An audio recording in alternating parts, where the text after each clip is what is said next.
Hello my dear friends, मेरा नाम है दानिश राजवाल और मैं आप सबका स्वागत करता हूं अपने चैनल RPOV पे। आज हम बात करने जा रहे हैं इज़राइल और हमास के बीच में जो कॉन्फ्लिक्ट चल रहा है उसमें ईरान के बढ़ते हुए इंटरेस्ट के बारे में। तो चलिए इस पर चर्चा शुरू करते हैं। अगर हम हिस्ट्री की बात करें तो ईरान और इज़राइल के जो रिलेशंस हैं वह शुरू से कभी भी तनावपूर्ण नहीं थे, बल्कि ईरान दूसरा ऐसा मुस्लिम मुल्क था तुर्की के बाद जिसने इज़राइल को एक देश की मान्यता दी साल 1950 में। इसके बाद ईरान और इज़राइल के बीच में कई सारी अनौपचारिक पार्टनरशिप्स हुई जो कि एग्रीकल्चर, डिफेंस और पेट्रोलियम के क्षेत्र में थी। इसके साथ साथ ईरान और इज़राइल इन दोनों के यूएस के साथ काफ़ी अच्छे रिलेशंस थे और इनकी जो फॉरेन पॉलिसी थी उसके अंदर सोवियत यूनियन और कम्युनिज्म इन दोनों के खिलाफ लड़ना एक कॉमन मुद्दा था जो कि जनरली यूएस लेड अलायंस में देखा जाता है।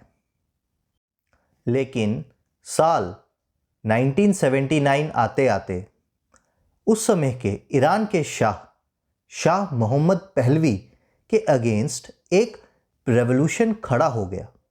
एक ऐसा रेवोल्यूशन जिसने उनका तख्ता पलट कर दिया और तख्ता पलट करने के बाद ईरान में एक हार्ड लाइनर शिया गवर्नमेंट एस्टैब्लिश होती है और उसका लीडर होता है खुमैनी। खुमैनी ने पावर में आते ही सबसे पहले इज़राइल के साथ अपने सारे रिश्तों को समाप्त किया और इसके पीछे जो सबसे बड़ी वजह थी वो थी अपनी पावर को लेजिटिमाइज करना।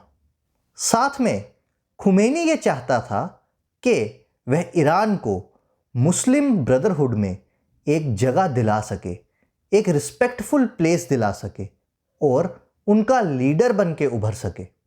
खुमैनी ने अपनी पहली ही स्पीच में यूएस को सैटन और इज़राइल को लिटिल सैटन कह के संबोधित किया, जिसके पीछे और कोई वजह नहीं थी सिवाय अपनी पावर को लेजिटिमाइज करवाने के और मुस्लिम वर्ल्ड में एक उभरता हुआ नया लीडर साबित करने के।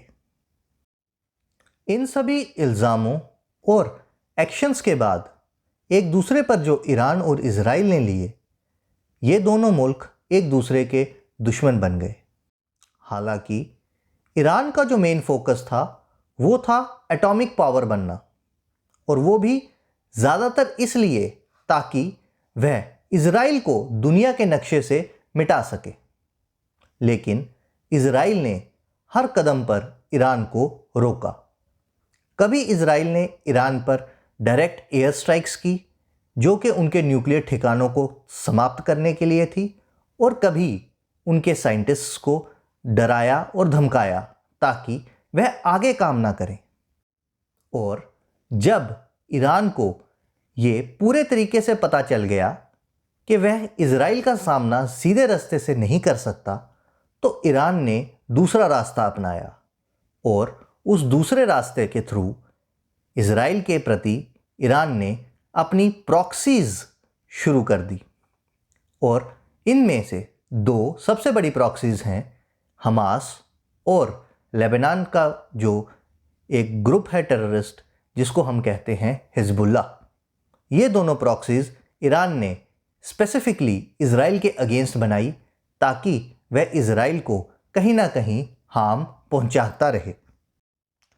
चलिए जानते हैं कि क्या ईरान इस कन्फ्लिक्ट में शामिल होगा या नहीं। अगर मैं अपनी बात करूं तो मेरे हिसाब से ईरान इस कन्फ्लिक्ट में शामिल होगा भी और नहीं भी। चलिए जानते हैं वह कैसे।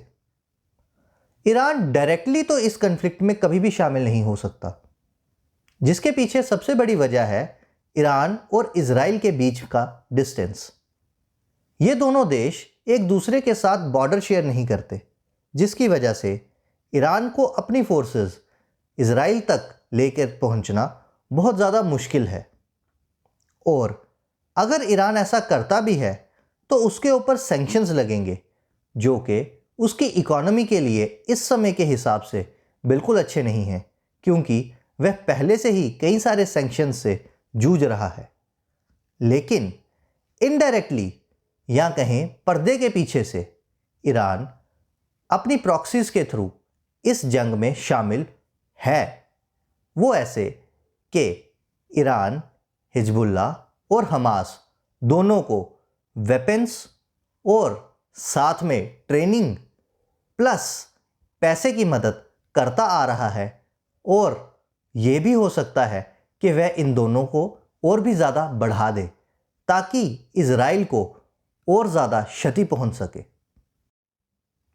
चलिए जानते हैं कि ईरान का इस कन्फ्लिक्ट में इतना इंटरेस्ट आखिर है क्यों। मेरे अकॉर्डिंगली ईरान अपने रीजनल क्लाउड को मेंटेन रखने के लिए इस कन्फ्लिक्ट में इंटरेस्ट दिखा रहा है। हाल ही में हुई मिडिल ईस्ट के बीच में जितनी भी डेवलपमेंट्स हैं, जिसमें के कई सारी मिडिल ईस्टर्न कंट्रीज़ अब इज़राइल को एक देश की मान्यता दे रही हैं और उसके साथ डिप्लोमेटिक रिलेशंस एस्टैब्लिश कर रही हैं। साथ में जो अब्राहमिक अकॉर्ड साइन हुए हैं जिसके बीच में यूएस ने मीडिएशन की है, और इंडिया, मिडिल ईस्ट और यूरोप जो कॉरिडोर बन रहा है, इन सभी डेवलपमेंट्स के बावजूद ईरान कहीं ना कहीं खुद को अलग थलग महसूस कर रहा है पूरे के पूरे रीजन में, और उसको कोई मौका चाहिए कि वह इन सभी चीज़ों को डिस्टर्ब कर सके और अपनी लड़ाई को जो कि इज़राइल के साथ चल रही है उसको जस्टिफाई कर सके। ऐसे मौके की ईरान तलाश में है।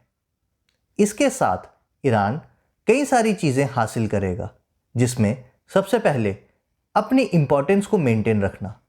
अगर ये पूरा का पूरा रीजन डिस्टेबलाइज रहेगा तो इंडिया, मिडिल ईस्ट और यूरोप का जो कॉरिडोर है वह काम करने लायक नहीं बनेगा, और अगर ये चीज़ नहीं हुई तो ईरान की इम्पोर्टेंस इंडिया को कहीं ना कहीं उसके ऊपर डिपेंडेंसी बनाने के लिए मजबूर करेगी, क्योंकि इंडिया ईरान के थ्रू ही यूरोप तक पहुंचने के लिए बाध्य होगा।